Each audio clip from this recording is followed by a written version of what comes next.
Ayun, suso siya, yung suso. Inggitin mo sila sa suso.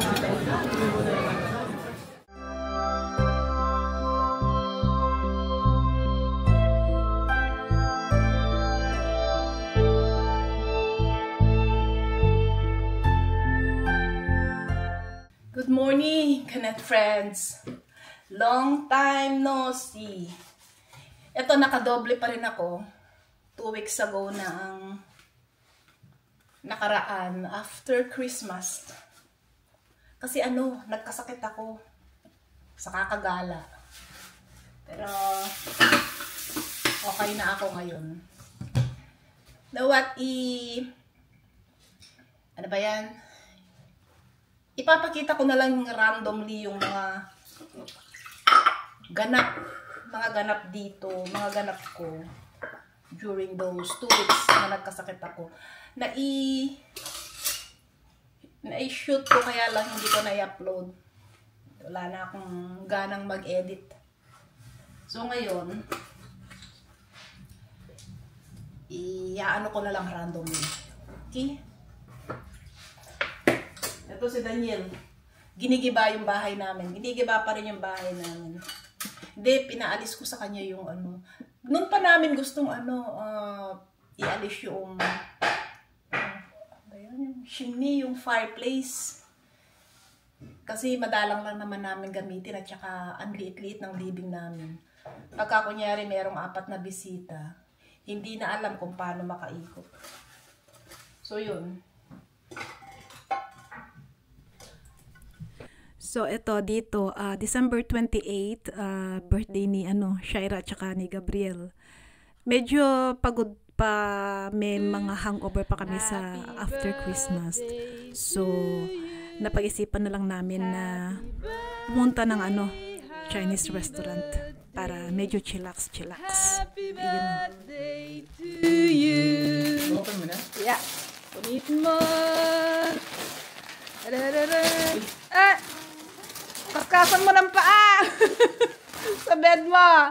Oy, cashmere yan. Thank you. You like it? Yeah. Kaskasan niya ng paa, diba sa and push your skin bananas. Thank you. Ale, we're gonna the growth and then a restaurant. Kashmir. Pak. Ayaw mo? Biel, buksan mo yung mo. Kado mo. Ito dito. Ito yung paborito naming kinakainan. Chinese restaurant. Pero parati akong talo dito eh. Kasi mas malakas pang kumain sa akin si Shaira. Pero mayroon ako mga paboritong kinakain dito, yung katulad ng seaweeds, yung sushi, tsaka yung mga seafoods nila, oysters, yan. Yung mga madalang kong hindi ko na iluluto in normal everyday. So yan. Medyo masama na ang pakiramdam dito di Daniel pero go pa rin siya. Shaira, kumain ka? Hindi ko. Hindi ka kumain? Hindi ko. May bakante? Maraming bakante dyan. Parking niya, biyasa. Anong kakainin mo? Sushi. Sushi? Ano ka rin? Pan tayo. Anong unahin mo kainin? Beef.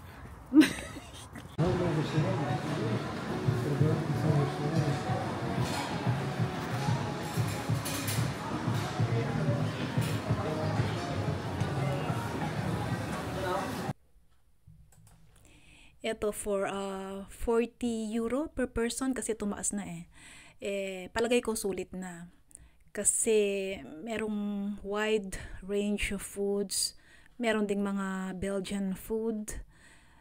Merong sushi, merong aperitifs. Yung bang kumpleto na siya. From aperitifs to main dish to dessert, coffee, yung mga drink, yung mga soft drinks, kasama na yon doon.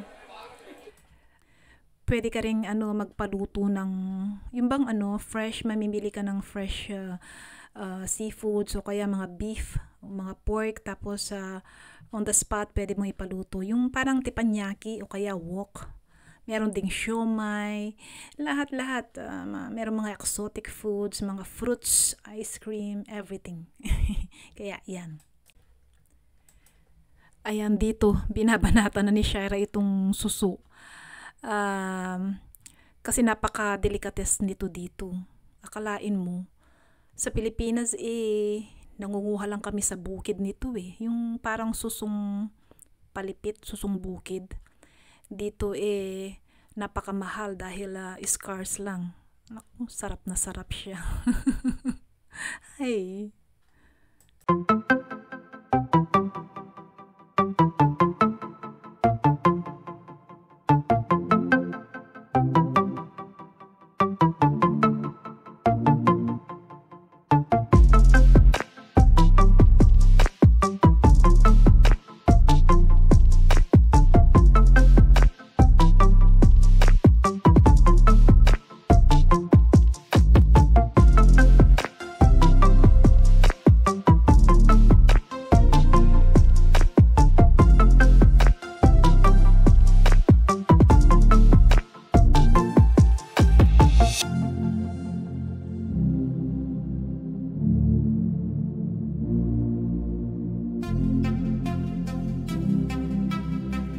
Several days later.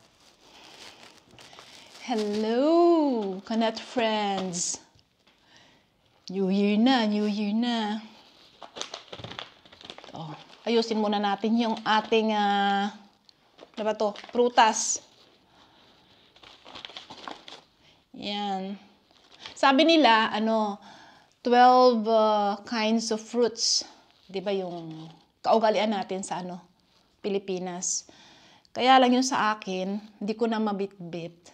Ilan ba to? 1, 2, tapos 3, 4, 5.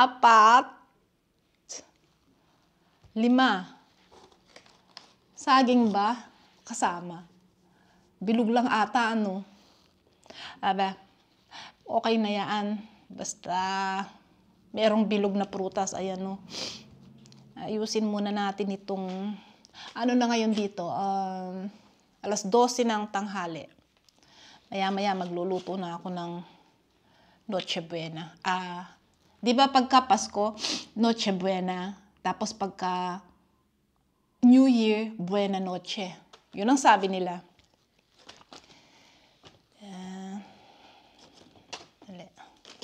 Kailangan may konting paiba-iba. Ano natin ilagay yan? So,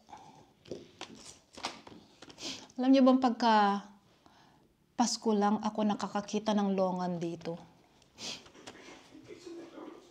Yan. Pangit siya. See? Like New Year fruits. Yan. Tapos lalagay natin tong kandila sa lamesa.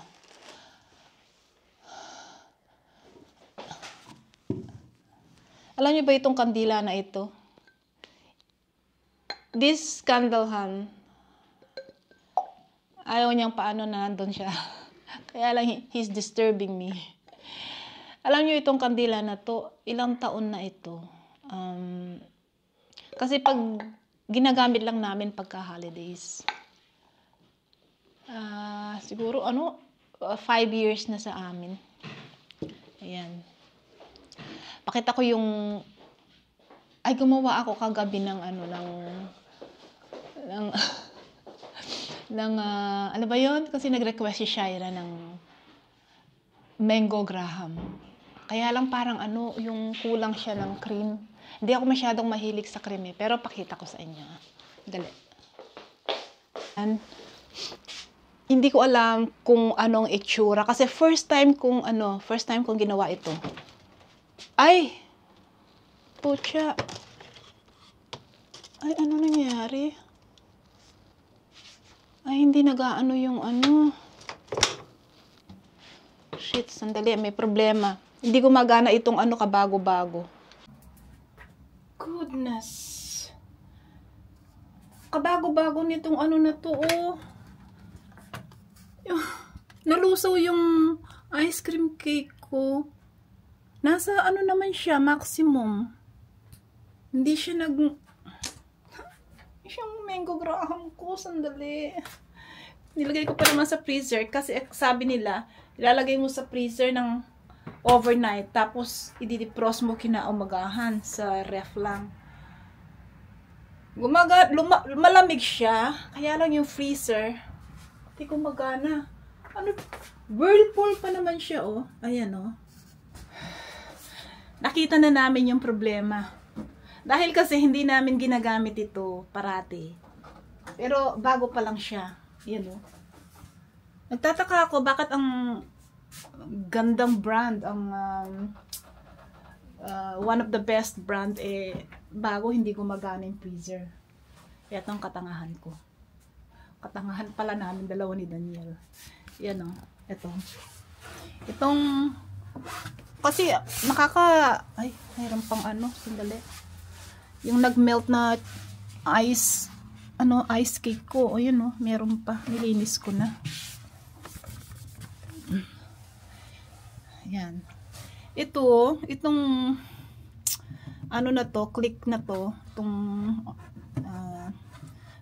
pagka pala, ang akala ko sa ilaw lang yan or what. Kasi ito naman yung temperature niya eh. Meron palang out and on ito. At dahil sa napakaliit, hindi ko napansin yung 0 tsaka 1. In-stay lang namin. Kasi nakabukas yung ilaw eh. Akala ko yan yung ano nun eh. So, naka 5 naman. Ang nangyari, pagka pala naka-out yan, hindi gagana itong freezer. Kaya ang nangyari, itong aking ice cake, ay, normally, ayan o, ganyan ang itsura.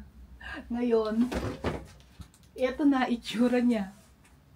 Ay, ayan o, ayan o. Nalusaw. Tapos, lalagay na. Umutot si Daniel.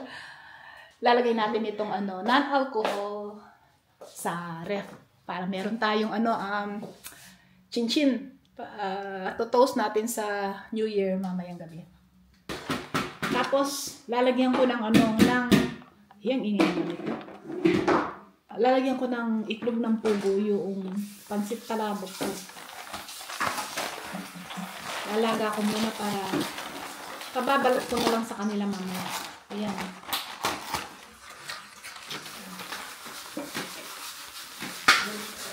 Kaya lang kasi si Shaira, kapag meron ako niluluto at may itlog ng pugo, inuuna niyang kainin yung itlog ng pugo. Pinipilian niya. Kaya dagdagan natin.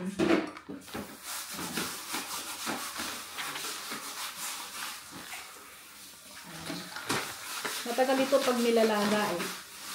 Meron lang yung nakalaga agad sa grocery, kaya lang mas mahal. So, at saka parang luma na yun. Ayan.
Ay, ano ginagawa mo?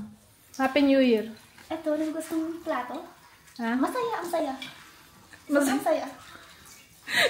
Saya! Asan yung kasama natin? Ayun na, nagbubungos sa kwarto nila. Ando sa kwarto nila. Kaya mo mamaya, magbubukas ka ng mga regalo eh. 3 regalo mo, diba? Oh, sige, sige. Sige. Ang saya, ang saya. Masaya magugas ng plato. Yeah. Sold, no? Mga kasama po namin nandun sa taas. Ito, kaming dalawa naghuhugas ng plato. Kaming dalawa naghuhugas ng plato. Mga pinagkainan. O, ano pa, American pa siya.